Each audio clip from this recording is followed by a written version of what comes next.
Okay, we're going to look at the Maps program. And the Maps program comes with every iPad. When you turn it on, it's going to be on the first home screen there. And it's this icon here. Maps underneath, got the red pin in it with the road signs in the top corner there. If I tap on that, it takes us into a map. So to move around in here, we can drag left and drag right, and we can just have a look around with our finger. So that's one finger. If I pinch inwards, it zooms me out, and as it zooms me out, it refreshes the page, and it gives me the detail at the right scale. And I can move around. So if I zoom right out here, you can see we're in London there, and you can see we're in England, and you can see we're in Europe there. So the map slowly fills in, and across the top here, in the top left hand corner, you can see I've got it on search, but I can also get directions from one place to another if I press that tab. As I move along the top bar there, you can see the arrow that's pointing up in a northeasterly direction. What that does is it will show you your GPS location. So if I tap that button now, it will ask me if it'd like to use my current location, and I'm happy to do that. I want it to find my location. And you can see I'm somewhere around there.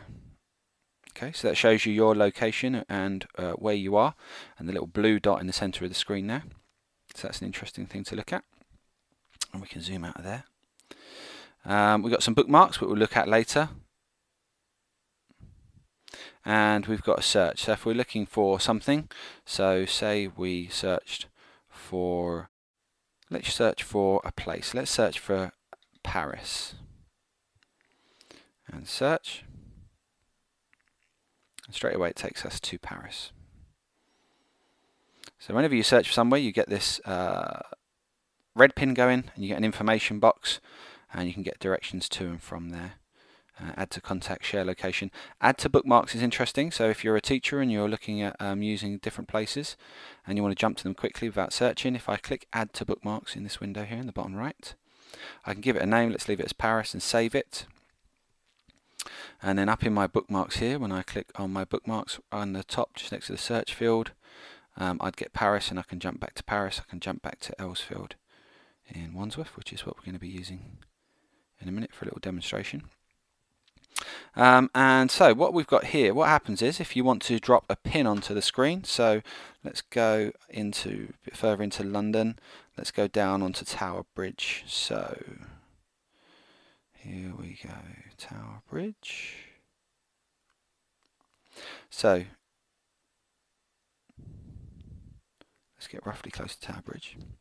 Right, so this is Tower Bridge. If I hold my finger down on the screen, so I'm just going to hold it in the middle of the bridge, and you'll see a purple pin drop down, and it tells me I'm on Polar Bridge in Poplar, and I can get the information field like we looked at for Paris.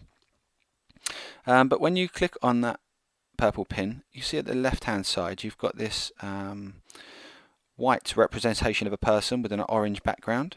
That means that there's a street view. So Google have gone round and they've taken pictures of all the streets in lots and lots and lots of different places. Massive coverage now. If I press on that, my screen zooms me in, and now I'm standing on Tower Bridge.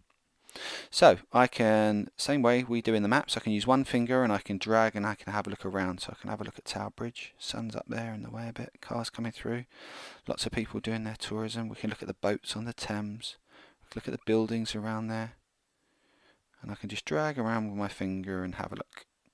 Okay, and as I move around, that refreshes.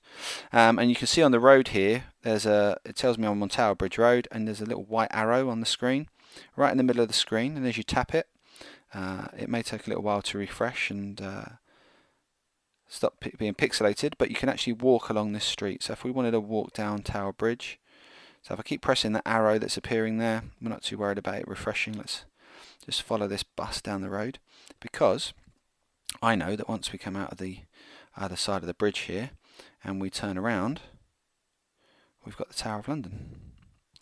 So this is great. So you can drop down into anywhere and you can just have a look around. And I can pinch as well, so if I wanted to get a bit closer, I can reverse pinch and it will zoom me in.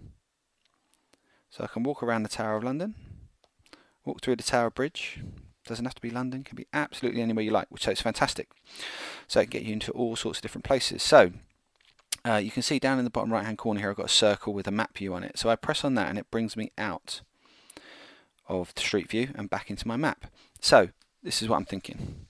We can use this to do lots and lots of different things, but let's look at compare and contrast. So I'm going to go into my bookmarks here and I'm going to jump down to Elsfield Primary.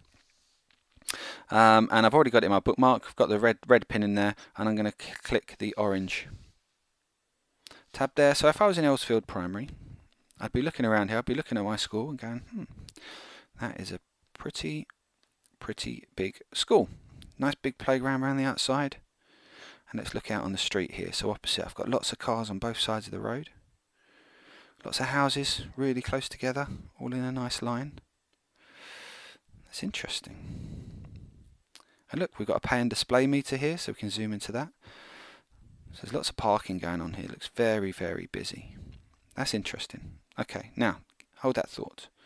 Let's go off, and in my bookmarks again, let's compare our location to somewhere like,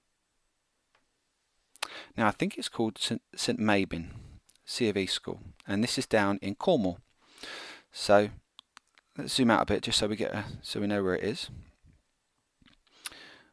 So let's go a bit further so we can see the sea on each side there. So we can see we're down there in Cornwall, right on the tip, right in the bottom corner of England.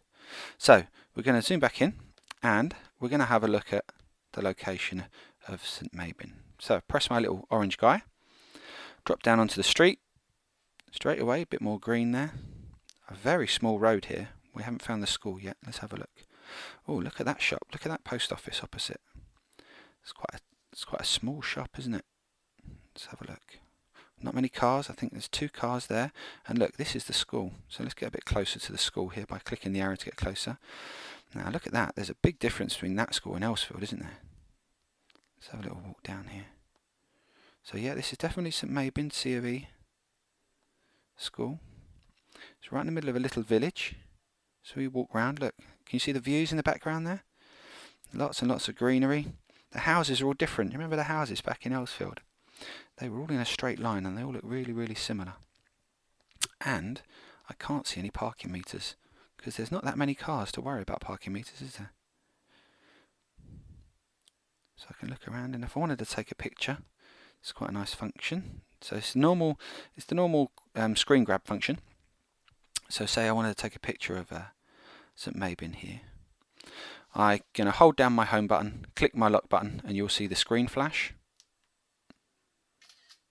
There you go. You might even have heard that little camera sound in the background. And I've captured a picture of the school, and it's put that into my camera roll for me. So I can use that now in my presentation that I'm making. I may even be adventurous and take it into Puppet Pals or explain everything or something like that, and do something snazzy with it on the iPad. I can jump back to Elsfield Primary here. And let's take a picture of that as well. So let's spin round. So I've taken a picture of, there you go, I've taken a picture of St Mabin. I'm going to take another one. Oops. Another one there of Elsfield. Just going to jump out of there. And I'm going to go into my photos so you can see that my photos are there. There you go. So there's my picture of Elsfield. And there's my picture of St Mabin. And I can come out of there and I could use it in one of my content creation apps. So I could take that into explain everything. And I could start a new project from photo. And I can go into my camera roll and pick out Elsfield and St Mabin and click done. And it'll pull those 2 pictures in for me. So then I could start to play with these 2 pictures, and I could start to zoom in and out, describe the different areas that we can see with my pen. I could be highlighting the number of cars. There's 1 car there, and there's the second car. It's nice and green out here. You can see lots of greenery here and here. It's a very small school. You can see the name of the school there. And you can do all sorts of things like that, which is really great in in Explain Everything. You can record that and all that sort of Explain Everything stuff that you do. So Google Maps, really, really great. That doesn't have to be, I've chosen the UK there. Doesn't have to be the UK. You can drop into any street, anywhere. Google seem to have mapped the world. You can jump around into different locations and take the pictures yourself. So the students are standing in the street, they're looking around, they're using their home and their lock button to record it, capture that picture. So rather than going off on Google's image searching a place, why don't you go and walk down the high street and take pictures yourself. So Google Maps on every iPad, sort of skipped past, one of those apps that you look at and you think, okay, Google Maps, but actually with the Street View function in there, holding your finger down, dropping the purple pin in and being able to drop down onto that street anywhere in the world and have a look round, take pictures, use them in presentations, compare and contrast, all sorts of different stuff. A really good app. That is the Maps app on your iPad.